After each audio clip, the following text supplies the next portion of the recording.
Bonjour, vous êtes sur le domaine Mas de Figuier. Le domaine Mas de Figuier a été acheté par mon grand-père en 1920 et ça fait 4 générations que l'on travaille sur le domaine Mas de Figuier. Bon, moi j'ai repris la suite en cas particulière depuis 10 ans et aujourd'hui nous sommes sur un terrain favorable pour produire l'un des meilleurs AOC côte Languedoc-Pic-Saint-Loup sur la région Languedoc-Roussillon. Bon, ce terrain, vous pouvez voir, c'est un beau vignoble où sur cette parcelle nous avons les 3 cépages majeurs de l'appellation, c'est-à-dire Mourvèdre, Grenache et Syrah. Bon, aujourd'hui nous sommes en train de vendanger des Syrah. C'est le cépage le plus précoce en rouge. C'est des petits rendements. C'est du 20-25 hecto-hectares où l'on a optimisé la maturité par une vendange en verre, c'est-à-dire on coupe des grappes s'il y a trop de raisins à peu près au mois d'août pour qu'il y ait une belle concentration de maturité sur ce qu'on va laisser. Ça a donné une excellence sur les vins, notamment par la couleur, l'intensité des arômes et des jolis tanins bien mûrs. On est sur un terroir argilo-calcaire qui représente des petits cailloutis anguleux et des argiles rouges. Si vous voulez, je peux vous présenter un petit peu ce terrain. Donc vous allez me suivre, je vais en prendre un petit peu dans la main et je vais vous expliquer ce que c'est que le terroir argilo-calcaire. Voilà, et sur ce type de sol, on va produire une excellence en Syrah, un cépage Syrah, un cépage Grenache et un cépage Mourvèdre. Voilà. Alors, d'ailleurs, on peut sentir un petit peu ce terroir. Hein. C'est issu vraiment d'un profil de sol que le vigneron veut, sur lequel il veut implanter de la vigne, parce qu'il est sûr d'avoir un super résultat sur notre appellation.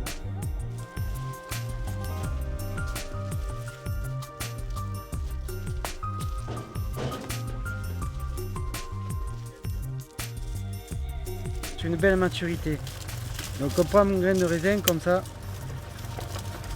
on prend la peau, allez bien, et puis regardez, là on voit le rouge là. Vous voyez, c'est la couleur du raisin. C'est qu'il est arrivé à une belle maturité, c'est que les peaux sont bonnes et donc c'est le 80% des tanins sont donnés par la peau. Et c'est essentiel pour les rouges d'avoir des belles maturités sur la peau. Comme ça, on va avoir des tanins souples en bouche. On n'aura pas des tanins astringents.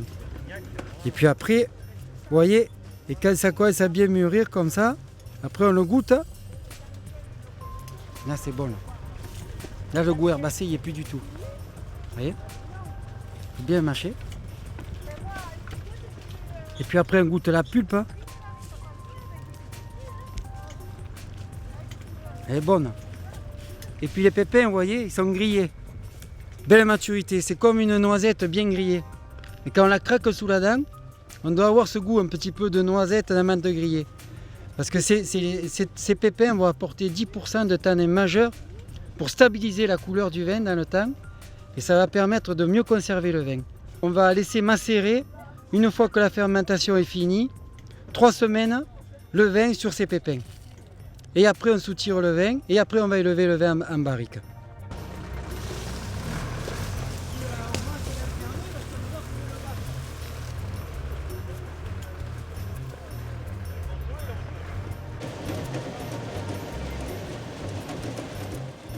Par système d'élévation, on met la remorque au niveau de l'égrappoir et fouloir.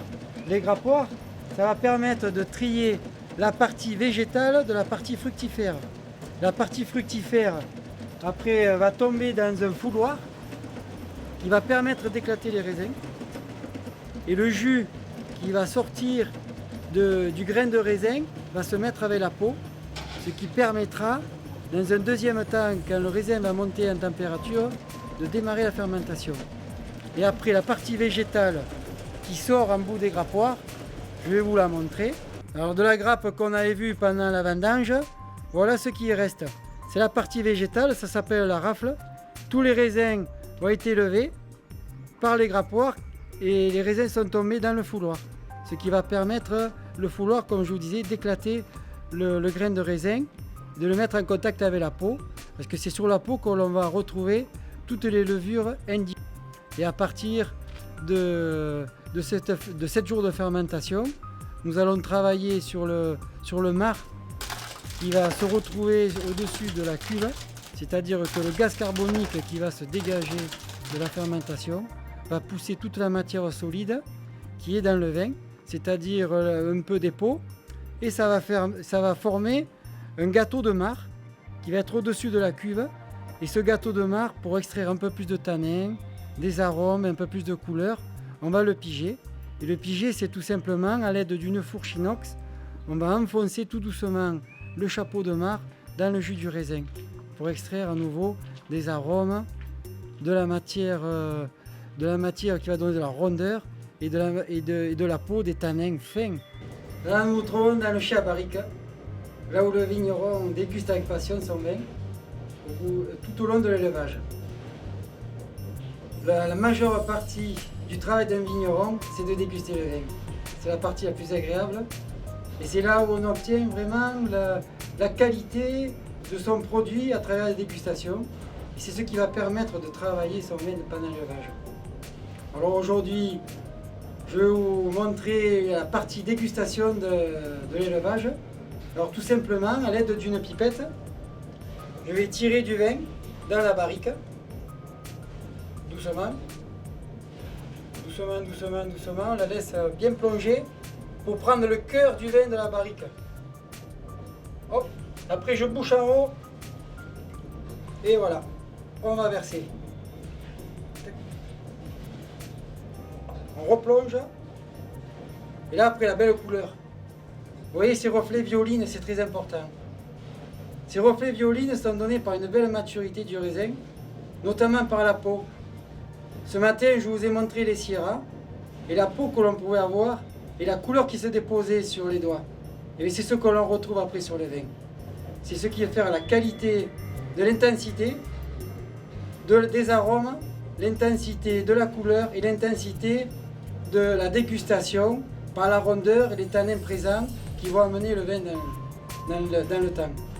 Donc voilà, toujours un vigneron doit faire déguster à partir de... Il faut faire tourner son vin dans le verre, on l'oxygène et ça va faire ressortir les arômes. Et après là, on le porte au nez comme ça. Et voilà. Là, on est au maximum de ce que peut donner un élevage au bout d'un an. C'est-à-dire des arômes intenses, c'est-à-dire de fruits mûrs, notamment que peut donner la syrah. C'est le côté cassis, mûr, le côté torréfaction que peut apporter la barrique. Et puis après, ce que l'on retrouve en nez, obligatoirement on doit le retrouver sur la dégustation.